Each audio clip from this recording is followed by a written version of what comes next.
नमस्कार। Sai college of teachers training के online classes में आप सभी का स्वागत है। आज हम लोग चर्चा करेंगे बीएड सेकेंड ईयर।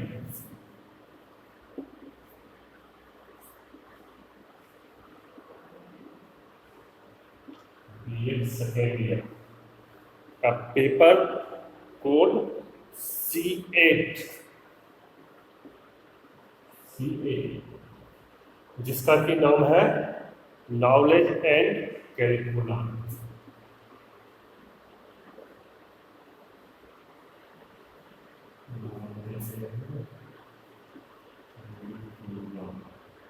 इसे हिंदी में ज्ञान एवं पाठ्यक्रम कहते हैं।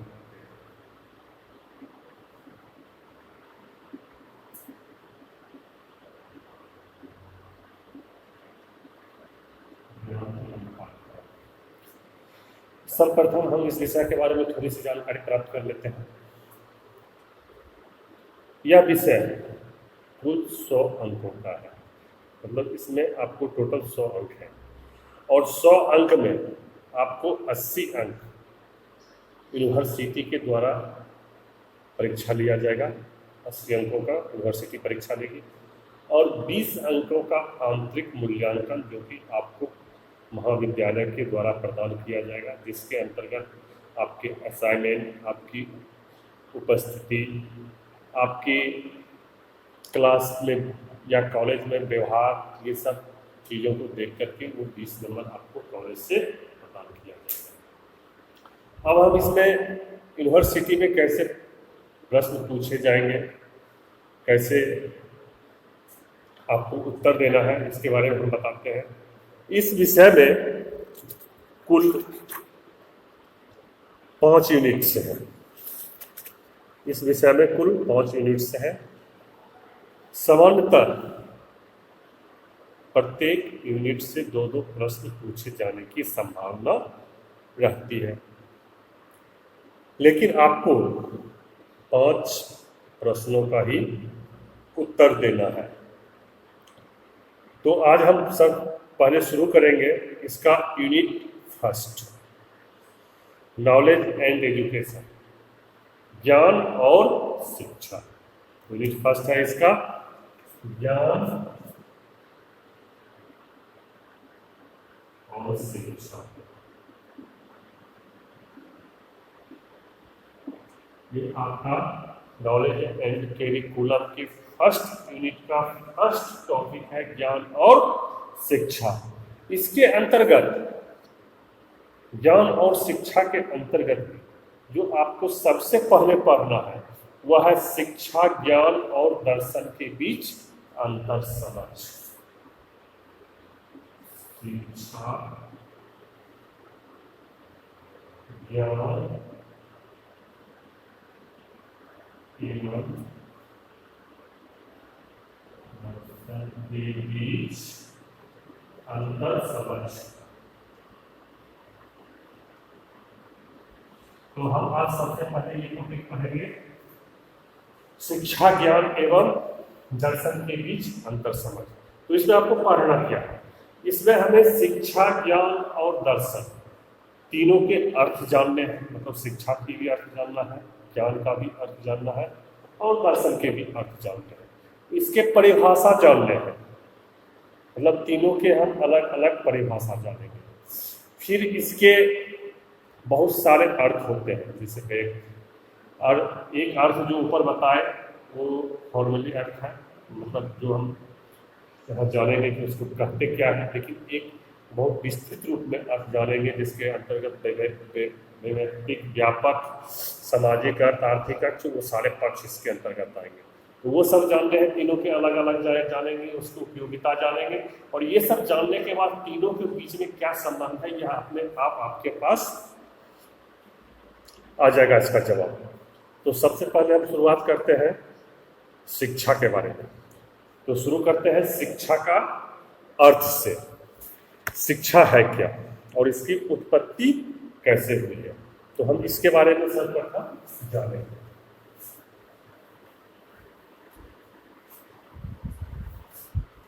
तो शिक्षा शब्द जो है, शिक्षा,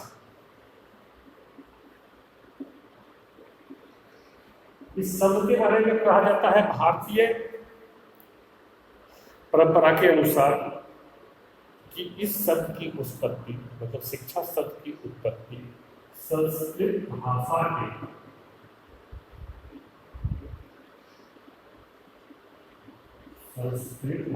के शिक्ष शब्द से हुई है। तो शिक्षा शब्द की उत्पत्ति जो है भारतीय शिक्षा व्यवस्था के अनुसार संस्कृत भाषा के शिक्ष शब्द से हुई है, जिसका कि अर्थ है सीखना या सिखाना। इसका अर्थ है, शिक्षा शिक्ष का अर्थ है सीखना या सिखाना।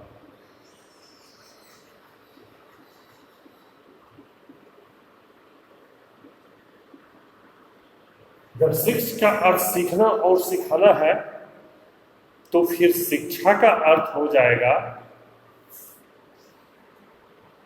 सीखने सिखाने की क्रिया। शिक्षा का अर्थ हुआ सीखना या सिखाना, और शिक्षा का अर्थ हो जाएगा सीखने सिखाने की क्रिया।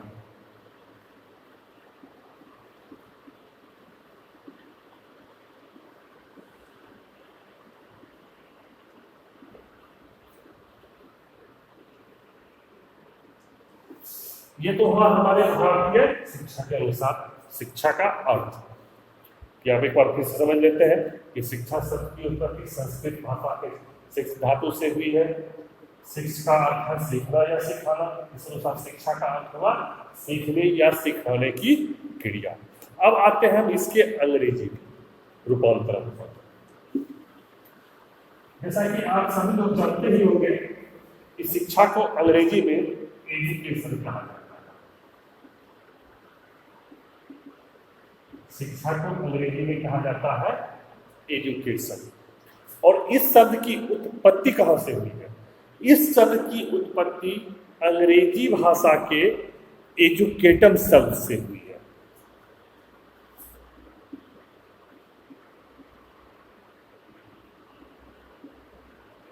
एजुकेशन शब्द जो है इसकी माने जाती है उत्पत्ति एजुकेटम शब्द से हुई है, जो कि लैटिन भाषा का शब्द है। लैटिन भाषा का एजुकेटर की उत्पत्ति हुई लैटिन भाषा के एजुकेटर शब्द की उत्पत्ति और उसकी एजुकेशन की। अब हम आते हैं कि इसका अर्थ क्या हुआ। कहा जाता है लैटिन भाषा के अनुसार, विद्वानों के अनुसार, ये एजुकेटर शब्द है या दो शब्दों के मिलकर बना, ई और एजुकेटर शब्द ई और डुको से मिलकर के बना है, और इससे बना है एजुकेटर, और एजुकेटर से फिर बना है एजुकेशन। ई का जो अर्थ है वह है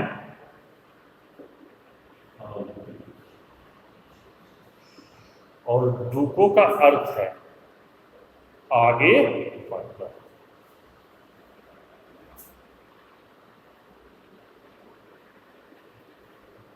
ई का अर्थ हो गया आंतरिक और डुको का अर्थ हो गया आगे बढ़ना।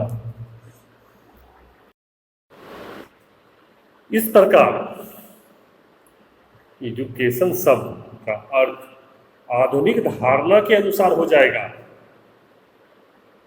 क्या धारणा के अनुसार शिक्षा बालक की समस्त छिपी हुई शक्तियों को सामाजिक वातावरण में विकसित करने की कला है, कि जितनी भी उसके अंदर क्षमता है वह सारी बातों को जो सामाजिक वातावरण में विकसित करेगा, उसे आगे बढ़ाएगा, वही शिक्षा है।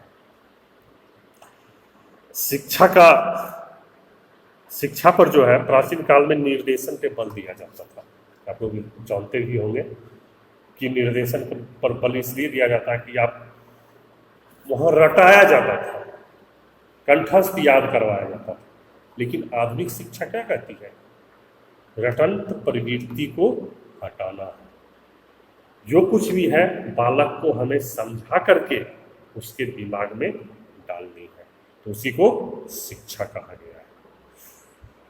बालक की मस्तिष्क में पके पकाए ज्ञान को बलपूर्वक घुसना किसी प्रकार से शिक्षा नहीं कहा जा सकता है कि जब तक बालक के अंदर की स्वयं शिक्षा बाहर नहीं निकल जाती है तब तक अगर हम बालक को कुछ भी ऊपर से देंगे तो उसका कोई फिर महत्व नहीं रह जाएगा। ये था शिक्षा का अर्थ। अब हम आते हैं शिक्षा की परिभाषा पर।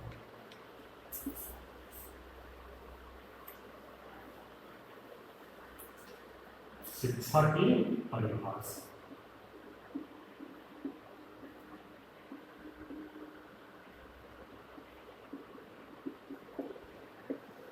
शिक्षा के परिभाषा के अंतर्गत हम भारतीय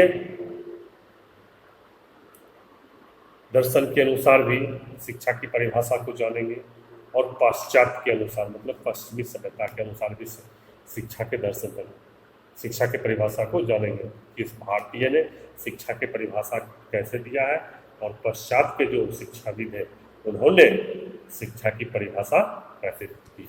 तो सबसे पहले इसमें सर्वप्रथम जो आएगा हमारे भारतीय शिक्षा प्रणाली में उसमें ऋग्वेद में शिक्षा की परिभाषा दी गई है। ऋग्वेद में शिक्षा की परिभाषा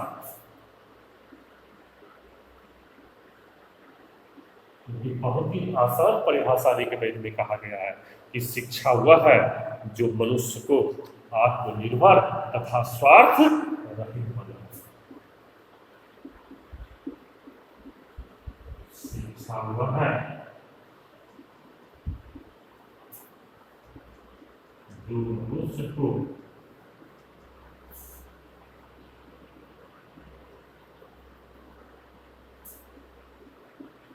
आत्मनिर्भर एवं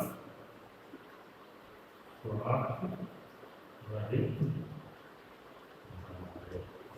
ये हमारी सबसे प्राचीन परिभाषा भारतीय सभ्यता में शिक्षा का दिया गया है, वह ऋग्वेद में दिया गया है।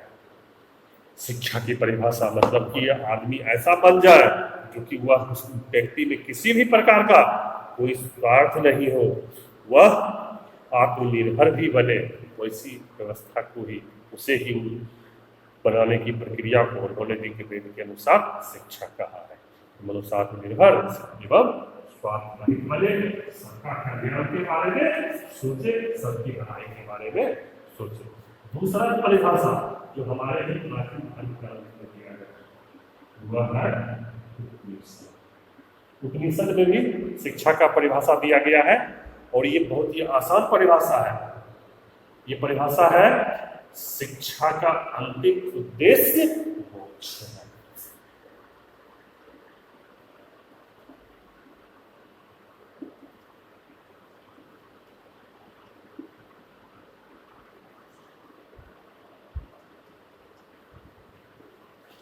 कहने का मतलब उपनिषद में कहा गया है कि जो कुछ भी हम सीखते हैं यदि वो सीखने से हमें मोक्ष की प्राप्ति हो जाती है, यदि हम जीवन मरण के चक्र से मुक्त हो जाते हैं तो वही शिक्षा है। ये हमारे उपनिषद में कहा गया है।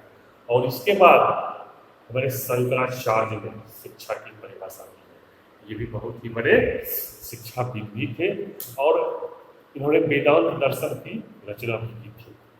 तो उसके बारे में हम आगे जानेंगे। पहले ये शंकराचार्य ने क्या परिभाषा दिया था वो हम जान लेते हैं, लेकिन एक बात का आप ध्यान रखिएगा, शंकराचार्य के द्वारा दिया गया परिभाषा और उपनिषद के द्वारा दिया गया परिभाषा दोनों लगभग एक समान है। इनका क्या परिभाषा है?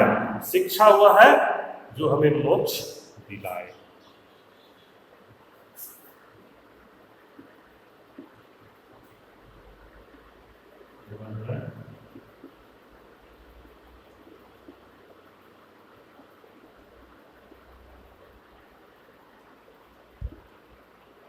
शिक्षा वह है जो हमें मोक्ष दिलाए। ये सभी परिभाषा जो है ये प्राचीनतम परिभाषा, प्राचीन काल में ये शिक्षा की परिभाषा दी गई थी। मतलब ऋग्वेद कहता है परिभाषा के अनुसार मनुष्य को आत्मनिर्भर या स्वार्थ रहित बनाए, वह शिक्षा है। जबकि शंकराचार्य और उपनिषद में लगभग एक समान बात कही गई है कि जिससे हमें मोक्ष की प्राप्ति हो जाए, व्यक्ति मोक्ष को प्राप्त कर ले, वही शिक्षा है, बाकी कुछ नहीं है। अब आते हैं हम आधुनिक शिक्षा शास्त्री के द्वारा शिक्षा की दी हुई परिभाषा।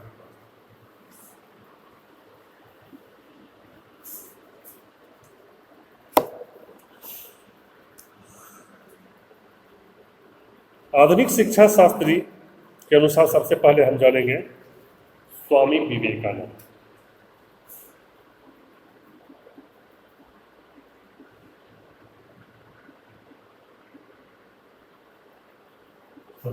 आप सभी ने स्वामी विवेकानंद का नाम अवश्य ही सुना होगा। और इन्होंने जो शिक्षा की परिभाषा दी है वह है शिक्षा मनुष्य में अंतर्निहित पूर्णता की अभिव्यक्ति है।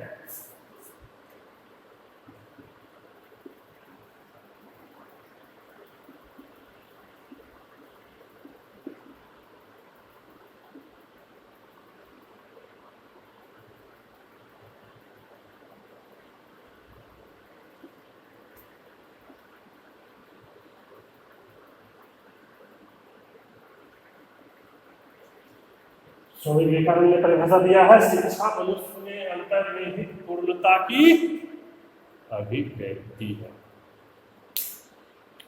मतलब मनुष्य के अंदर जो अभिव्यक्ति होती है, जो किसी के सामने बात रखने की कला होती है कि कैसे हम किसी के नजदीक अपनी बातों को रखेंगे और वह बात मेरा सच होना चाहिए, उसको अगर हमने सीख लिया और दूसरे की बातों को कैसे हम अपने अंदर ले लेंगे, अच्छी बातों को, तो जब उसमें हम पूर्णता प्राप्त कर लेंगे, उसकी अभिव्यक्ति प्राप्त कर लेंगे, तो इसका मतलब है कि हमने शिक्षा प्राप्त कर लिया है।